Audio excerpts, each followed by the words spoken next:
বোনরা যখন একসাথে হই তখন যে কোনো ওকেশনেই ওয়ান ডিশ পার্টি করতে ইচ্ছা করে। আর আজকের পার্টিতে মেন আকর্ষণ হচ্ছে কেক, বাসায় হোমমেড কেক।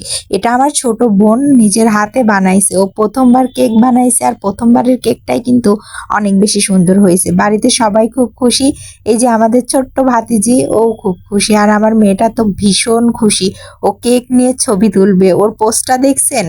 তো আমরা পার্টিতে প্রায় সবকিছুই আয়োজন করা শেষ, খুবই তাড়াতাড়ি করছি, যদিও অতটা সুন্দর হয়নি। তবে বাইরে ছাদে করলে হয়তো পার্টিটা আরেকটু ভালো হতো, কিন্তু না, আমরা ঘরে করছি।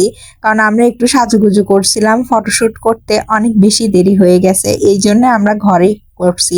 তো বহু অপেক্ষার পর এই যে আমাদের এত সুন্দর কেকটা কাটা হচ্ছিল, তো কেকটা কাটতে ভালো লাগতেছিল না। তো আজকে ভীষণ মজা করলাম, ভীষণ এনজয় করলাম আমাদের এই ওয়ান ডিশ পার্টিতে। কেমন হয়েছে অবশ্যই জানাবেন। আসসালামু আলাইকুম।